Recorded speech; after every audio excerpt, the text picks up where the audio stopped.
It's yet another time that we get to have a chat on Now Tell Us. At Now Tell Us, we have guests come and tell us stories, come and inspire us, educate us on a subject, and always we have a great time. I am your host, Anthony Murore. For you who is seeing me for the very first time, I'm a motivational speaker and author, written a book known as Be Good for Good that has got stories of goodness with lessons on life, and also the Achieve Your Dream workbook that you can use to achieve your dreams.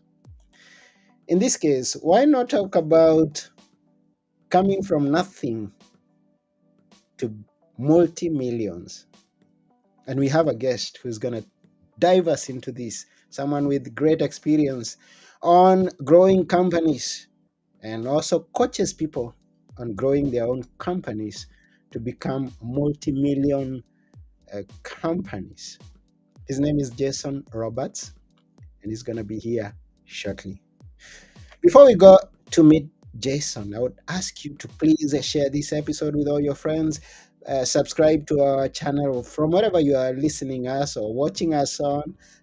Please subscribe, follow, share everything that is going to spread this message to as many people as we possibly can through your help. Thank you very much in advance. If you have a question during the show, ask. We would love to answer it based on our topic. And I don't want to take one more minute because I know that Jason has tons of knowledge, inspiration, tips, and ideas that he's going to be sharing with us today. So why don't you join me as we go together to meet our special guest today, Jason Roberts. Here we go.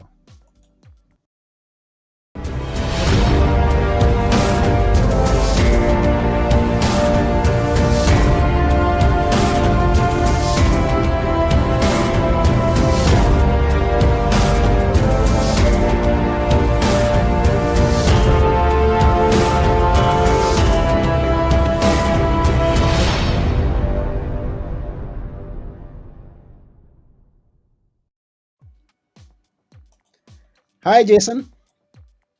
How's it going, Anthony? Good to see you, man. It's going on well. How about you? How is your day going? I'm doing well, my friend. I had a couple meetings this morning. Everything went good. Reviewed some new business opportunities we're potentially looking at, and now I'm here with you. So excited to share and give as much as I can while we have the time. Yes, and we are also excited to have you here with us. And it's still morning in your area, and we are always excited to know where in the world we are hearing our people from. Where are you? I split time between Michigan and St. Louis, so I'm in Milford, Michigan right now. Oh, that's wonderful. And what's that special thing that you would like us to fly there someday to come and see? Those of So us who are from outside. my girlfriend has a public trail riding business. I think you interviewed her a little while back, Anthony. Her name's Lucy, and so she has 30 to 40 horses at any given time. I grew up in the country, but I didn't grow up around horses, and it's not that I didn't like them. I mean, I love animals, but I didn't think that it would be something that I would enjoy as much as I did. So if you ever make it up this way to Michigan, come ride a horse with us. She goes all through this state park that we go through the river. They go to Dairy Queen. They can do all kinds of cool stuff on horseback. It's really fun. That's wonderful. Good to hear that. And I'll be looking forward to that. Yeah. Now, we started and you talked to us about looking at business opportunities. I know you're a businessman. You've had quite some great success with your businesses, and you also coach people on business. Is it business from your waking up to your sleeping, or do you have some other things in between there? It used to be when I was waking up till I was sleeping. The first company I started, I subscribed to this dream that if I work really, really hard right now, then someday I can have this great life. And so everything that really mattered, I put on hold. Family, friends, relationships, Christmases, holiday. I was work. I was a workaholic, and I was a slave to my business. And I served it. It did not serve me. And I wouldn't advise anybody to do that. I know there's a lot of gurus out there that just preach this. You got to grind and work all day and all night and all that kind of stuff. And don't get me wrong, hard work ethic is important. You know, I was raised that your job as a man is to work and provide. And I agree with that, but I associated that with hours a day. And I had a mentor that came along the way and said, you know, Jason, I know a lot of guys like you. You know, you think you're special because everything you touch turns to gold, and you know you built these multi-million-dollar companies, and you think you're. He was kind of getting in my business a little bit, you know, kind of talking. It felt as if he was talking down to me. He was trying to help, but at the time I didn't see it. And he said, "You're nobody special. You're neglecting your family. You're neglecting your brothers. You're neglecting yourself. You know, you've told yourself every day for the last 7 years that you want to go to the gym and be healthy and exercise, and you never do it because work gets in the way." He's like, I know all kinds of guys like you that are sacrificing their life away for business. He said, what would be really special is if you could figure out how to grow your businesses, if you could figure out how to help more people, if you could figure out how to serve more people in 3 or 4 hours a day instead of 12 or 15 hours a day. Now that would be impressive. And that was the first time in my life that anybody ever said anything like that to me. And at first I kind of just pushed it away. Like, you don't know what you're talking about. You know, I'm successful. Look at me. But it started to hit me over time, and it completely. That is when I went from being a solopreneur to entrepreneur. That conversation was a catalyst to make me a real business owner. I had built a successful company at that point, but it's not a business if you can never leave it. It's not a business if you can't go on vacation for a month. It's not a business if it doesn't run without you. It's a job that you're chained to, and the whole reason we start a business is for freedom, right? To be able to have more freedom in life. And I had zero freedom. So today things look much different. I try to keep a work schedule from 10 a.m. to 2 p.m. Monday through Wednesday, Monday through Thursday. I always leave Friday completely blank. 2 o'clock is my cutoff time for work to end. And that's when I go to the gym. You know, I told myself for probably 10 years, Anthony, that I wanted to be healthy and I was going to go exercise, and every day something got in the way. And it always does. It always does. It always does. Yeah. And I've learned to put what really matters first.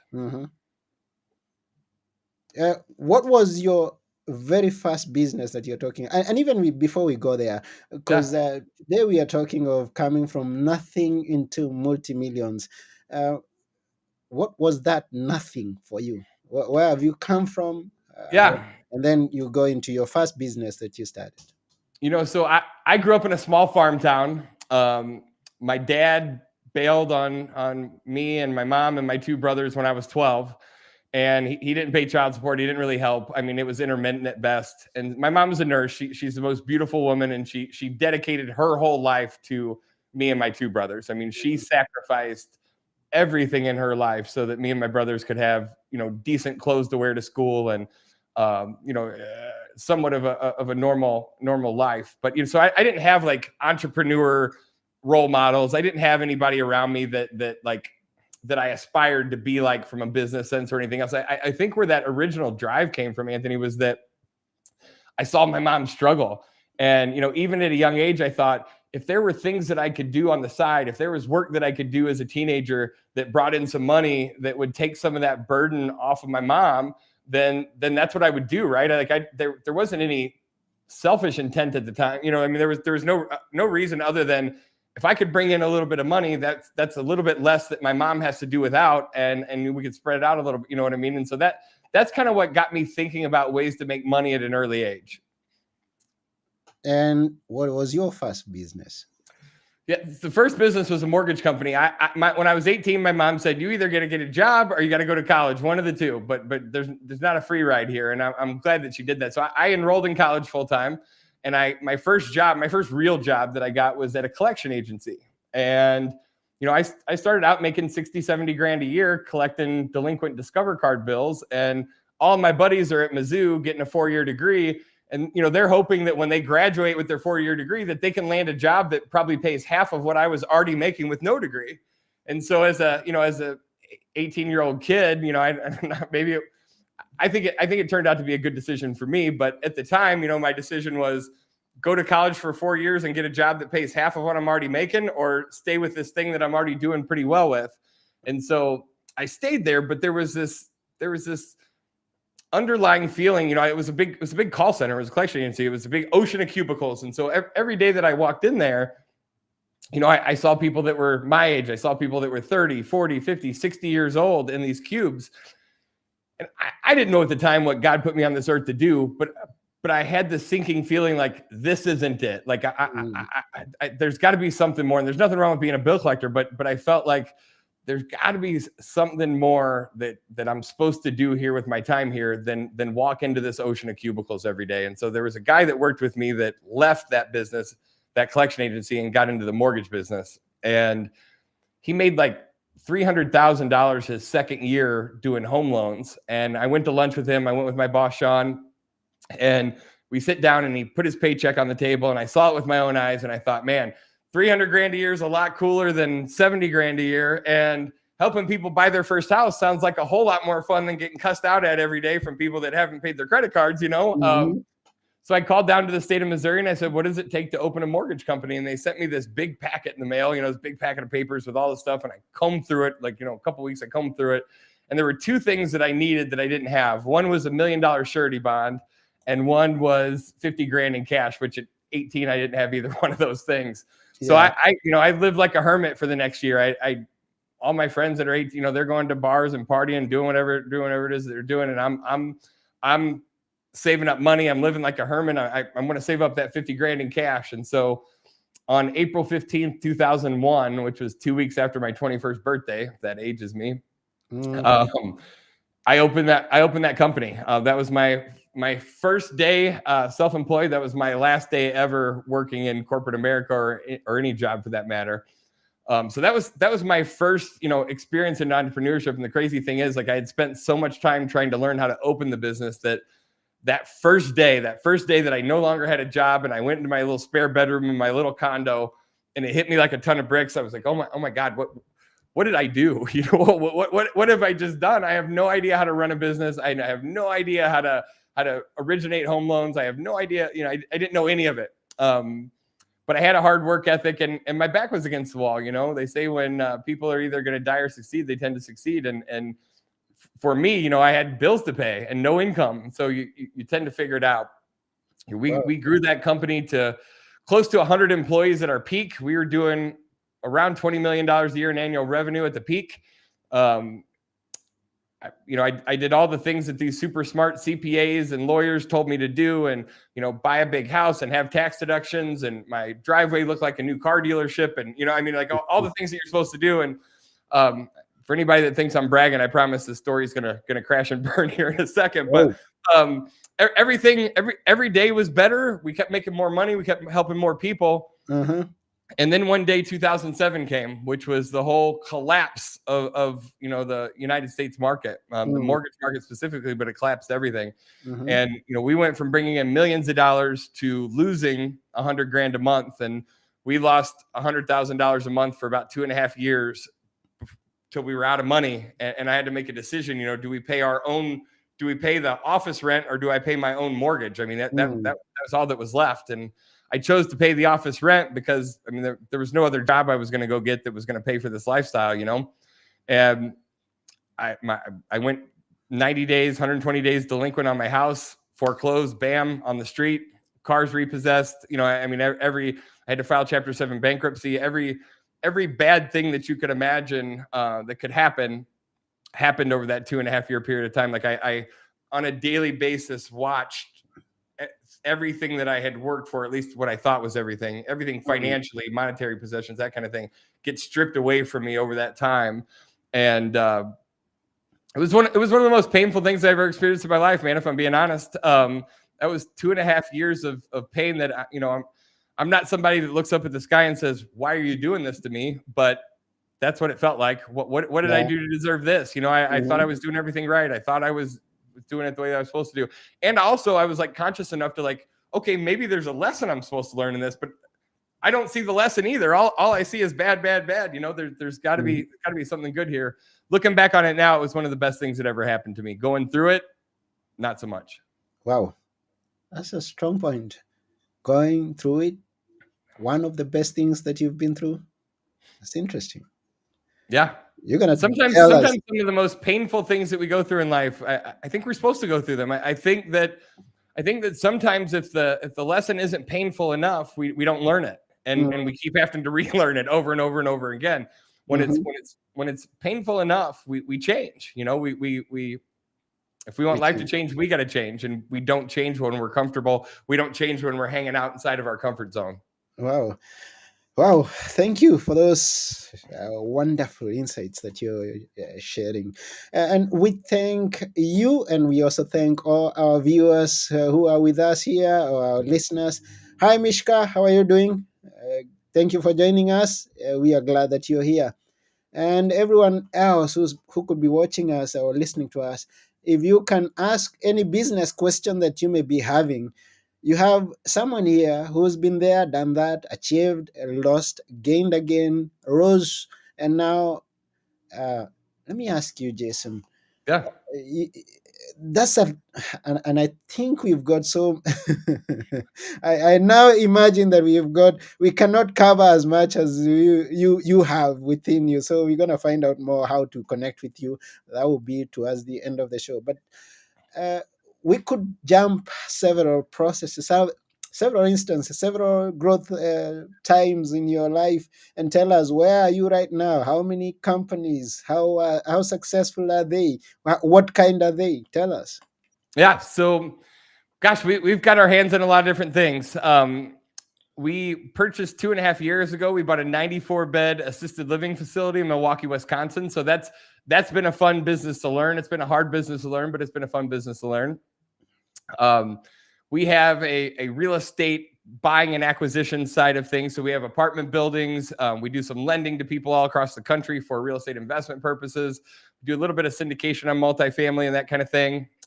We have a real estate investing education company. So I get to travel around the country and speak in front of thousands of people every year and teach them a different way. You know, I've helped I've had tens of thousands of people come through our events. I've helped hundreds of people transition from corporate America into self-employment, you know, into a world where they can buy some of their life back. You know, I work with existing businesses that are anywhere from startup to tens, if not hundreds of millions of dollars a year annually in volume. And kind of my jam, kind of my favorite thing to do is help the entrepreneur that, you know, help the journey from solopreneur to entrepreneur. That was when I bought my life back, when I had that shift. It wasn't when I got to a certain amount of money. It wasn't when I got to a certain amount of education. It was as crazy as it sounds, and I know people are going to have resistance to that, but it was really a decision. It was a shift in my mindset. It was a shift in my belief structure. And once that shift happened, you know, I went from being the guy that worked 70 or 80 hours a week, first one at the office, last one to leave, you know, never went on vacation, never took time off, never went to my family's sporting events, never did any of the things that we're supposed to do. That's why we're here. You know, the whole reason we open a business is so we have some freedom. I get to do what I love now. I get to build my own businesses. I get to help other people build theirs. But I get to live life. I get to wake up in the morning and most days get to pick what I want to do. Wow, and this is quite interesting. You let us know that presently you work few hours in a day, fewer days in a week. Not like every other kind of person who's into a 9 to 5. So if you work such less and achieve so big, you have several companies that you're managing. How? How? Yeah, so I want to clarify one thing real quick. Yeah, go ahead. It wasn't that when, and you didn't say this. I just want to clarify for the listeners. It Yeah. wasn't when I got to this certain amount of money that then I got to step back and say, oh, I'm only going to work a handful of hours a week. I made that. So when I got wiped out, the next company that I started is when this mentor came in and told me the 3 or 4 hour a day thing instead of 12 hours a day. Hmm. And so the very next business that I built, you know, we have this problem as entrepreneurs that we put ourselves everywhere on the assembly line. I teach 4 pillars of business success: metrics, model, mindset, mentor. And I don't know that we're going to get to all those today, but if you build the business right, you know, most of the time what we do when we start a business is we put ourselves in all the jobs, you know, like we put ourselves in all the departments, we're doing all the different things. And the reality is you're probably only good at one of those lanes. We're probably Hmm. only inborn, like every one of us has a gift, you know, we have something that we're naturally good at. And if you're like me, then you have plenty of things that you're not good at. And one of the reason, 90% of new businesses fail within the first 5 years, and 10% of them succeed.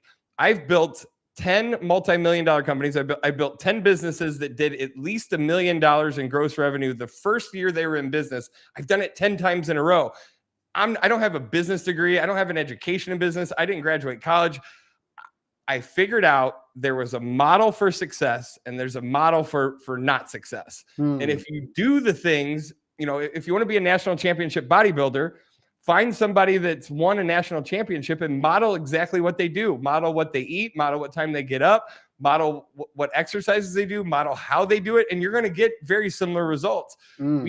We make it harder than it needs to be. And so I figured out a model for business success, clearly, and I'm able to duplicate it over and over and over again. And so we've got to be really, really careful about putting ourselves in the right place. One of the things I do with entrepreneurs when they hire me to help them grow their business, say somebody comes in and says, I'm at $1 million a year and I want to go to 3. One of the first thing I ask them is, how many hours of your work day are you spending in your unique genius zone? If you're working 12 hours a day, you've got a lot of hours, you know what I mean? So you're probably doing way too many things that you shouldn't be doing that you're not good at. I say, how much of your time are you spending in your genius zone? And they almost always say, 80 to 90% of my time for sure I'm spending in my genius zone. I say, okay, what I want you to do for the next week is I've got this document, I've got this tracker, and I send it to them. I say, I want you to document what your days look like over the next week. So when we talk again, I want to, let's just see if it's really 80, 90%. It probably is. Right. But let's just see. Almost every single time, and these are successful entrepreneurs that are already successful. Almost every time, it's 10 to 20% of their week they're spending doing the things that they're really good at, and it's 70 to 80% of their time they're spending doing $10 an hour tasks, stuff that doesn't move the needle, stuff that doesn't make them exponentially grow, and it's things that they're not naturally good at. I'm horrific at stuff like QuickBooks. If you give me QuickBooks stuff to do, I'm going to take 8 hours to get done what a professional bookkeeper could probably do in 30 minutes. Yeah. I know that sounds simple, but when you quantify that through all the different lanes of the business and we really look at it, I can dive in pretty quick and determine, and the only reason I can is because I've probably just made more mistakes than most people, but you learn from your mistakes, right? And if I can help people avoid 10 years of mistakes, then I'm doing the right thing. Wow. That's wonderful. That's quite some info in such a short time. And I also want to give you a challenge because we can already tell that you've got a wealth of information that we should follow back with you. We should, and I know as you are a coach, some of us could want to be coached by you, those of us who are listening. I'm going to give you a challenge. We talk about these gurus, we talk about these things that we see on the internet, and this is a challenge that I want you to fill in. You've got like 2 minutes to tell us how to grow from nothing into millions. What steps should we take in 2 minutes? Okay, yep, let's do it. This is a good question. So if you were to pick me up and drop me off in a whole nother city and state, I've got no money. I've got no resources. I'm starting from scratch. I got nothing. I got no credit cards, no nothing. First thing that I'm going to do is find an assistant. First thing before I do any marketing, any lead gen, any kind of anything, I'm going to find someone that has a complementary skill set of me. So the first thing that you need to do, you need to understand. You need stop lying to yourself in a kind way, but stop fooling yourself and get really, really clear on what it is that you're inherently good at and what it is that you're not good at. Quit trying to be good at the things that you're a D or C player in and just focus on the things that you're good at. Find somebody that has a complementary skill set. Now you're going to say, well, you just said you got dropped off in a place with no money, no nothing. We often think that everyone needs to work for money, and that's simply not the case. There are all kinds of professions that don't get paid until the deal is done. So there's all kinds of, just change it. We have to change our beliefs.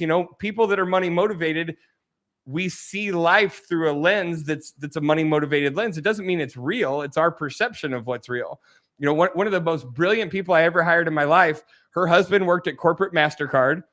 He made well into the 6 figures, really good money. Mm-hmm. She didn't need a job. Her kids just started to get into, they were at the age where they just started to get into school, and she didn't need she didn't take the job because she needed the money. She took the job because she wanted some human interaction. She wanted to be around people. She wanted to contribute to something. She wanted to have something to do during her day.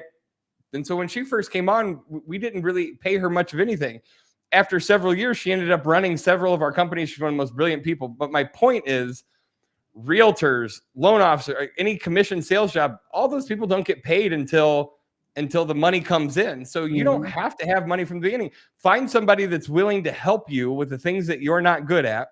Bring them in and maybe give them a percent of the revenue that comes in until you get to a place where you can afford to pay them a salary or whatever it is that you want to do. But to scale quickly, find somebody that can do the things that you're not good at quickly and spend your time doing the things that you're brilliant at. And I like the fact that you started as thinking in multiples. Because most of us, when we find ourselves in such a place, we are going to ask ourselves, how many things, Yeah. how big Yeah. things can I do on my own to get as much as I can, as much money as I can in the shortest time possible? Now, you tell us, land in a place, look for someone. That's interesting. It's an interesting perspective. And because this is a challenge that many of us go through, delegating or finding that person who has, how do Sure. I identify that person who has that special skill? How do I come across them?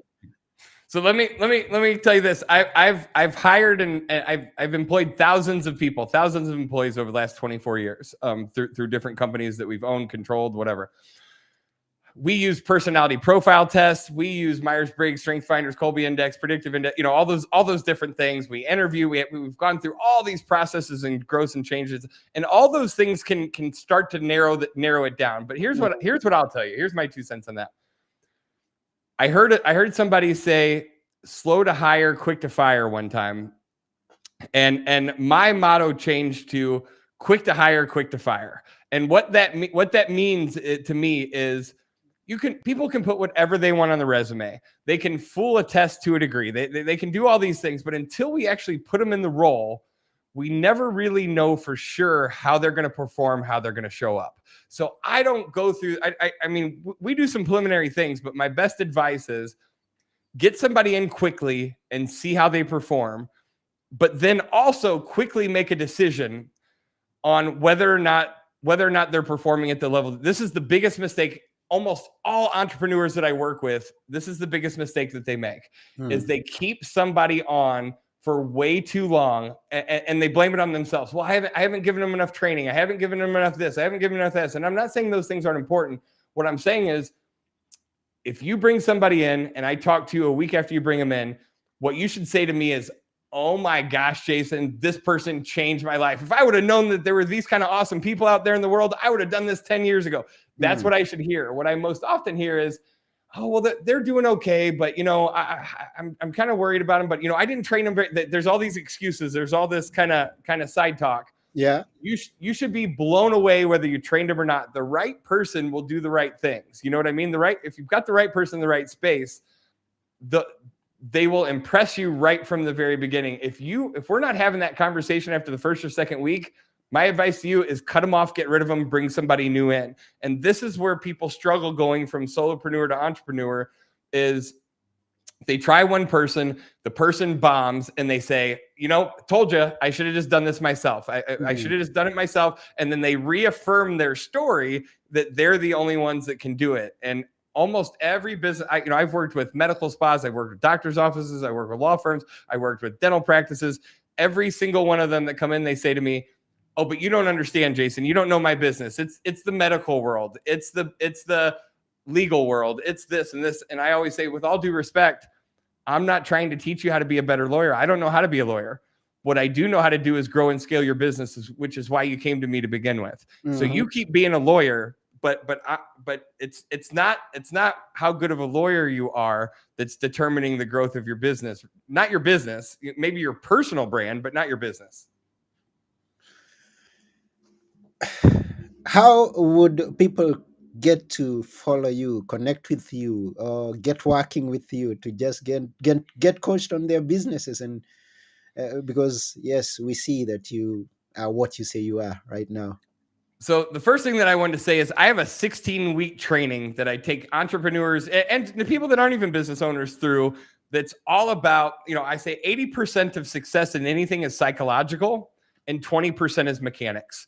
And everybody wants to learn the mechanics. But if this thing in between your ears is messed up, I can give you all the mechanics in the world. I can go speak to a room of 1,000 people and I can tell all of them where there's $1 million worth of gold buried under the ground, give them the exact coordinates. And only 10 or 15 people will get in the car and go drive and dig it up. And so this always bothered me. And I was like, why am I able to give people the answers to the questions that they need to drastically increase the quality of their life, and only a fraction of them do it? Why?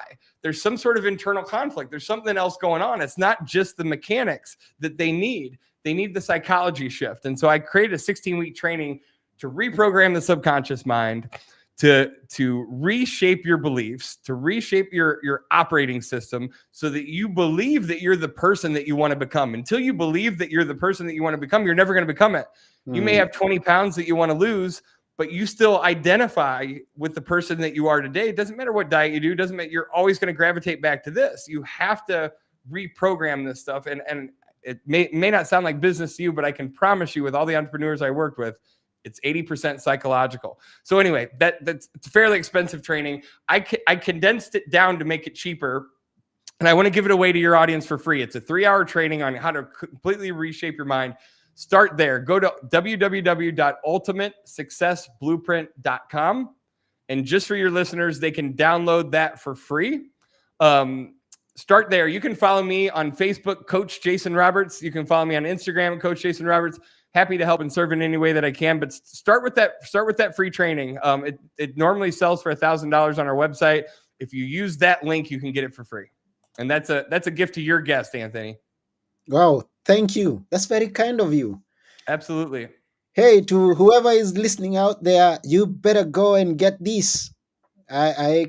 It's just a few minutes that we've had Jason here, and I think that I am now moving into an entrepreneur from a solopreneur.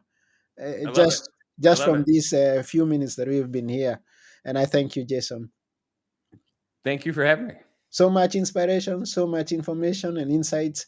We really thank you. Thank We you. are almost coming to the end of the show, but then we have maybe 2-3 questions and then we end the Sure. show. First and foremost, uh, so much success in the beginning, failure, learning from failure, coming back again, building businesses, not one business, not two businesses, but multiple businesses.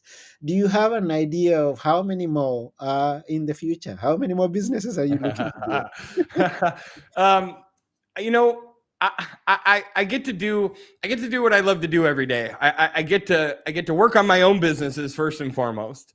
And I get to stay in my lane. I get to do the part that I love, but I also get to work with other businesses in a lot of different consulting capacities. You know, I invest in a lot of different businesses. I coach or consult for a lot of different companies. And so I don't know, Anthony, I don't know where that road goes. I don't know that I'm putting a cap on it. I'm very protective of my time. I'm very protective of not going back to that person I was before that worked 80 hours a week. So I'm very cautious, you know, at this point in my life, if I want to put something new on my plate, I have to take something off of my plate because it's only this big. And this is a mistake we all make. So we'll see. I'll get back to you on that one. I'm still relatively young guy. So I don't have any, I don't know that I'll ever stop. I get to do what I love to do. I feel like I'm making a difference in the world. So as long as I feel that way, I'll keep doing it. That's wonderful. And yeah, we'll be here. We'll be looking to see how far you can. We'll be following as we are learning from you, also trying to build our own. We'll be in together. And I understand that you have masterminds. How about your masterminds? Tell us about it. Yeah, that was one of the biggest. Here's what I will say.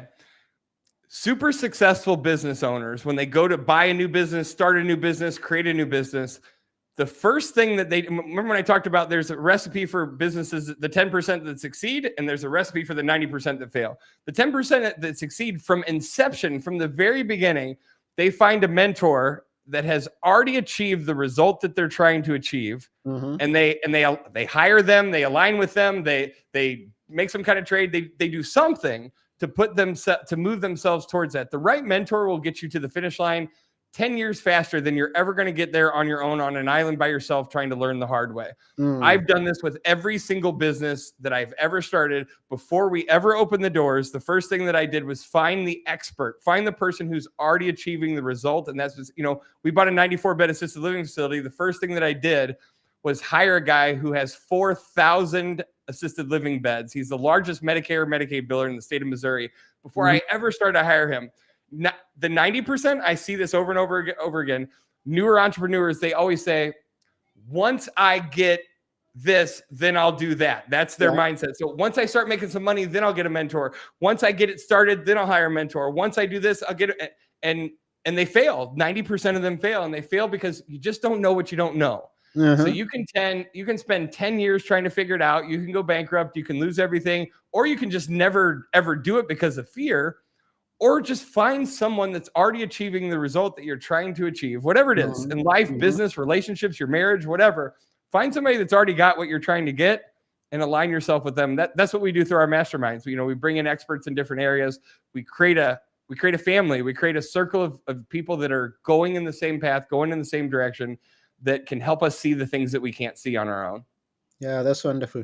It's such a game changer. If you're not part of a mastermind, you've got to become part of a mastermind. How do we maybe follow up or find out about the mastermind, how to join, how the costs and things like that? Yeah, I mean, if anybody's in that place, my personal website is www.jasonroberts.tv. www.jasonroberts.tv. There's a little button on there that you can click to book a call. If there's anything I can do to help, whether you join my mastermind or someone else's, I'll at least tell you what to look. There's a lot of things you need to pay attention to when you're hiring a mentor. One of my main things is there's no shortage of gurus on the internet that are claiming they can do all these things. But when you really dig in, they're not really, their only business is selling you on how to build your business. They don't even have a business of their own. I'm not making them wrong. I'm just simply saying, I learn best from somebody who's actually doing the thing that I'm trying to do. Yeah, that's the best way to learn. Learn 100%. from someone who's been there, done that, experienced it, and can show you the way, can tell you where the pitfalls are that you could avoid, and everything else there. So yes, right. we get that and we understand, and thank you for sharing that with us. We're gonna follow up with you in that area, those people who are listening. So you've got so much to learn from Jason. Our episode is such a short one. I just wish we had a longer one, but we thank you, and we can do a part 2 sometime. Yeah, sorry, yeah, and that's what first and foremost. And now that's the reason why we should follow you in every area that we can possibly do to keep learning from you. And I just grabbed that address that you talked to us about to put it on the screen for someone that didn't get the spelling. So 1 minute. So that's www.jasonrobertstv.tv rather, which is there. So go to jasonroberts.tv. That's it. Yeah, and connect with Jason, get into a mastermind and everything else. And remember, his first offer to us was you go to the ultimatesuccessblueprint.com and grab it. Have you written books? I've co-authored some stuff. I've written a lot of training material. I haven't actually published a book that's in a store. I'll probably do that at some point. I love working with live audiences. So for the last 11, 12 years, I've done a lot of live events where I can really immersion and deep dive into everything. People can ask questions. It's interactive. And don't get me wrong. I mean, I've got stacks of books everywhere I go. So I'm an avid reader. I haven't published anything myself, but I've taken my works and taught them in live events over 3, 4, 5 days. And that's my jam. I love doing that. I love feeling like I'm making a difference. And when people leave, they're changed, What's your kind of fun? Man, I've got all kinds of stuff I like to do for fun. I got a motorcycle I love to ride most nights if it's nice outside, and I don't do anything crazy. I just go for a cruise. I fly a helicopter from time to time. Love to travel. Love to go to new places, experience new cultures. Anything kind of fun and exciting. I'm always game for. That's Jason. That's Jason. That's Jason. We can't get enough of you. Leave us with a few words that we should never forget. You know, one of the most beneficial things that any mentor has ever told me is, if I can't, I must. And I adopted that belief in my early 20s. And basically what that means is we never grow inside of our comfort zone. All growth happens outside of where we feel comfortable. And we've all got these conditioned set of beliefs and things that we think are real. I'd encourage you to really think, are those things really real, or are those just stories? You know, all a belief is a story we've told ourselves over and over and over again until we believe it. We think it's real. Is it really real? Is there a different way? Is there a better way? Is this thing really as scary as we think it is? And that's where the if I can't, I must thing comes in. I made a deal with myself in my early 20s. Anything that I feel like I can't do because I'm afraid of it, because I'm fear of failure, fear of loss, I have to turn straight into it immediately in that moment. And I have to keep doing it until I'm no longer afraid of it. Once I'm no longer afraid of it, I can quit. And that's how it was for helicopter flight. You know, when I took my first lesson, I'm not like a super scared of things guy. After that first lesson, Anthony, I mean, I literally migraine headache. I'm sitting in my truck. I got my hands on the steering wheel. I can't drive because my head's hurting so bad. And I'm chanting subconsciously, but chanting out loud to myself, I'm never doing this again, never doing this again, never doing this again. I was so messed up over it. It's crazy. And that if I can't, I must thing came into my head, and I was like, dang it, not right now. You know, that like meaning that I'm scared of this thing, so I have to do it. So I got out of my truck, I stumbled back into the place, and I signed up for the next lesson. It was 7 lessons in a row before that fear ended.